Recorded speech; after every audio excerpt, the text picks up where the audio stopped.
평소 건강에 많은 관심을 가지고 있던 지영은 어느 날 갑작스런 감기에 걸리게 되었다. 그동안 바쁘다는 핑계로 건강 보조제를 잊고 있었던 것을 후회하며 그녀는 운명의 날 이후부터 면역력을 강화시킬 방법에 대해 심도 있게 고민하기 시작했다. 그녀는 면역력을 강화하기 위해 필요한 영양소에 대해 알아보기로 심하고 인터넷과 서적을 통해 많은 정보를 수집했다. 제일 먼저 그녀가 관심을 가진 것은 비타민C였다. 비타민C는 감기 예방에 효과가 있으며 면역세포의 기능을 촉진시키는 데 필수적이었다. 특히 감귤류 과일인 오렌지나 키위에는 비타민C가 풍부하게 들어있다. 지영은 이를 기억하고 이를 바탕으로 매일 아침 신선한 오렌지를 갈아 만든 주스를 마시기 시작했다. 그 다음으로 알아본 것은 비타민 D였다. 비타민 D는 햇빛을 통해 자연적으로 합성되지만 실내 생활이 많은 현대인들은 부족하기 쉽다고 했다. 비타민 D는 면역 시스템에 중요하며 뼈 건강에도 큰 기여를 한다고 알려져 있었다. 지영은 이를 보충하기 위해 매일 30분 정도 햇볕을 쬐는 산책을 생활화하기로 했다. 또한 그녀는 오메가-3 지방산에 대해 알아보았다. 오메가-3은 염증을 줄이고 면역력을 강화하는 데 도움을 준다고 한다. 주로 고등어, 연어와 같은 지방이 많은 생선에서 찾을 수 있는데 지영은 일주일에 2번 정도 생선 요리를 먹기로 계획했다. 필요할 경우 오메가-3 보충제를 이용해 하루 필요량을 맞추도록 했다. 프로바이오틱스의 중요성 또한 간과할 수 없었다. 장 건강은 면역력과 직결되었고 프로바이오틱스는 장내 유익한 세균을 증식시키는 데 결정적이다. 요거트나 김치와 같은 발효 음식을 섭취하며 더불어 프로바이오틱스를 추가로 보충하기로 했다. 마지막으로 아연과 같은 미량 영양소의 중요성을 깨달았다. 아연은 여러 면역 과정을 돕는 미네랄로 알려져 있는데 해바라기 씨, 견과류, 해산물에 특히 많이 포함되어 있었다.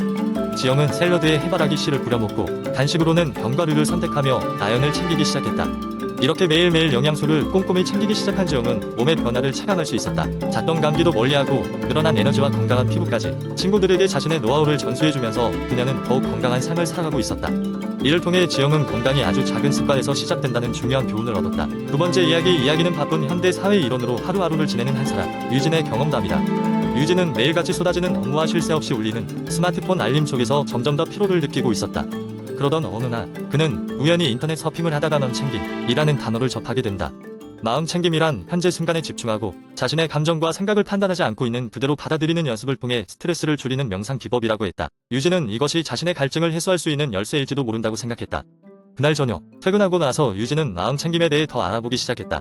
유튜브에는 다양한 마음챙김 영상들이 있었고 유진은 그중 하나를 골라 따라하기로 마음먹었다. 처음에는 어색하고 잡념이 끊이지 않았다. 그러나 불과 5분 후 그의 마음은 평온해졌고 머릿속에 복잡한 생각들로부터 자유로워진 기분이 들었다. 다음날 아침 유진은 다시 한번 5분 명상에 도전했다. 이번에는 창밖의 새소리와 바람소리를 들으며 눈을 감았다. 이 짧은 시간 동안 홀로 있는 것 같은 특이한 평온함이 느껴졌다. 그날 하루 직장에서도 그는 확연히 기분이 나아졌다는 것을 알 수 있었다. 업무 중간중간 스트레스가 올라갈 때마다 그는 잠시 눈을 감고 숨을 크게 내쉬며 마음챙김을 실천했다. 꾸준히 5분씩 마음챙김 명상을 진행하면서 유진의 삶에는 조금씩 변화가 나타났다. 대인관계에 있어서도 조금 더 여유가 생겨 친절함이 늘어났고 업무에 대한 집중도도 높아졌다. 가장 놀라운 건 밤에 잠이 더욱 잘 온다는 것이었다. 마음챙김 덕분에 그의 몸과 마음이 진정으로 휴식을 취하기 시작한 것이었다. 그렇게 몇 주가 지나고 유진은 친구들에게 이 변화를 이야기하기 시작했다. 많은 친구들이 그의 이야기에 공감하며 자신들도 시도해보고 싶다고 했다. 그래서 유진은 매주 한 번씩 온라인으로 친구들과 함께하는 명상 시간을 갖기로 했다. 그들은 각자의 경험담을 나누고 서로의 발전을 기뻐했다. 결국 유진은 마음챙김이 단지 스트레스를 줄이는 도구가 아니라 나 자신을 있는 그대로 받아들이고 삶을 긍정적으로 변화시키는 강력한 방법이라는 것을 깨달았다. 그는 이 경험을 통해 배운 것을 주변 사람들과 더 넓게 공유하고 싶었고 그를 위해 작은 마음챙김 모임을 만들어 주위 사람들과 함께 성장해 나갔다. 비록 시작은 하루 5분이었지만 그 작은 변화가 그와 주변 사람들의 삶에 커다란 영향을 미쳤다는 것에 유진은 깊은 만족감을 느끼며 이야기에 마침표를 찍었다. 세 번째 이야기. 어느 여름날 아침 집안은 벌써 훈훈하게 햇살로 가득 차 있었다. 조금 꾸물거리는 마음을 일으켜 세운 건 오랜만에 휴일다운 햇볕이었다. 그러던 중 소화 문제로 몇 주째 고생하고 있는 친구 유진이의 전화가 걸려왔다. 그녀는 최근 업무 스트레스와 불규칙한 식사로 인해 소화가 안 돼 불편해하고 있었다. 나는 혹시 도움이 될까 싶어 소화에 좋은 음식들이 무엇인지 함께 찾아보기로 했다. 그리하여 우리는 동네 도서관에서 열심히 공부를 시작했다. 수많은 영양서적과 건강 잡지를 뒤적이며 소화에 좋은 음식들을 하나하나 알아놨다. 첫째로 생강이 있었다. 생강은 소화기관을 진정시키고 가스를 줄이는 데 도움이 되었다. 우리는 생강차를 만들어 보기로 했다. 따뜻한 물에 얇게 썬 생강 몇 조각을 넣고 조용히 기다리며 향긋한 향기를 맡았다. 그 부드러운 맛은 유진이의 복부 팽만감을 진정시키는 듯했다. 다음은 요거트였다. 요거트에는 프로바이오틱스가 풍부해 위와 장을 건강하게 해주는 힘이 있었다. 유진은 차갑고 부드러운 요거트를 한 수저씩 먹어보며 기분 전환을 경험했다. 그녀는 곧 요거트를 아침마다 챙겨 먹겠다고 다짐했다. 세 번째로는 바나나였다. 바나나는 섬유질이 풍부하고 소화 효소를 촉진해 소화 속도를 높이는 데 크게 기여한다. 간편하게 먹을 수 있는 과일로 제격이었다. 유진은 바나나를 신선한 샐러드에 넣어 먹으면 좋겠다고 말했다. 네 번째 음식은 파인애플이었다. 파인애플에는 브로멜라인이라는 소화 효소가 들어있어 단백질 소화를 돕는다. 유진은 아이스크림 대신 파인애플 주스를 즐기기로 했다. 달콤하면서 상쾌한 맛은 금방 그녀를 기분 좋게 만들었다. 다섯 번째로 귀리도 유용하다는 사실을 알게 되었다. 귀리는 신체에 에너지를 공급하면서 소화를 촉진하는 기능을 한다. 우리는 귀리를 활용한 따뜻한 오트밀을 아침 식사로 선택했다. 유진은 특히 아침에 느낀 포만감이 마음에 든다고 했다. 여섯 번째로는 양파가 있었다. 양파는 가스를 어느 정도 방지해 소화를 돕는다고 했다. 유진은 미소를 띠며 집에 돌아갈 때 양파를 듬뿍 넣은 수프를 끓이기로 약속했다. 그 다음 음식인 키위는 그 자체의 작은 크기에도 불구하고 소화 효소인 에피니딘이 가득했다. 우리는 키위를 잘게 썰어서 샐러드로 즐기며 그 식감을 만끽했다. 키위 특유의 상큼함이 우리의 대화를 더욱 활기차게 만들었다. 여덟 번째, 우리는 페퍼민트도 소화를 돕는다는 사실을 발견했다. 페퍼민트 차를 한 잔 마신 후에는 유진의 표정이 한층 밝아졌다. 역시나 천연 허브의 힘은 대단했다. 아홉 번째로 사과를 꼽았다.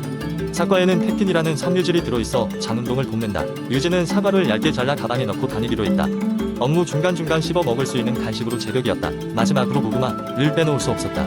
고구마는 섬유질이 풍부하고 식이섬유가 소화기관에 좋은 영향을 미친다. 바삭하게 구운 고구마는 저녁 간식으로 환상적이었다. 이렇게 해서 우리는 소화에 좋은 음식 10가지를 알아보았다. 유진은 이러한 음식을 일주일에 하나씩 시도해보기로 했다. 그녀는 그 결과들이 어떨지 흥미롭게 기대했다. 그녀의 어려움을 해결하는 과정에서 나는 소화 건강을 지키는 것이 얼마나 중요한지 다시 한번 깨달았다. 여름 햇살 아래서 친구와 나눈 작은 결심들이 앞으로 삶을 더욱 풍요롭게 만들어줄 거라는 믿음에 우리는 미소를 지었다. 네 번째 이야기 한 번은 어느 작은 마을에 피부 건강을 아주 중요하게 여기는 사람들이 모여 살고 있었습니다. 그 마을에는 항상 매끄럽고 빛나는 피부를 가진 사람들을 보며 다른 이웃들이 부러워하곤 했지요. 마을 사람들은 이 비결이 바로 슈퍼푸드에 있다고 믿고 있었습니다. 그래서 마을에 지혜로운 늙은이들은 피부에 좋은 슈퍼푸드 5가지를 늘 강조하곤 했습니다. 그 이야기와 지혜를 세대에 걸쳐 전해주었지요. 첫 번째 슈퍼푸드는 아보카도였습니다. 아보카도는 건강한 지방을 풍부하게 함유하고 있어 피부에 수분과 탄력을 공급해주는데 탁월했습니다. 마을 사람들은 매일 아침 아보카도를 얇게 썰어 샐러드나 토스트와 함께 즐겼고 가끔은 아보카도 팩을 만들어 얼굴에 바르기도 했습니다. 습기 가득한 피부는 아보카도로부터라는 말이 유행할 정도였죠. 두 번째는 블루베리였습니다. 이 자그마한 열매에는 강력한 항산화 성분이 함유되어 있어 피부 노화 방지에 도움을 주었습니다.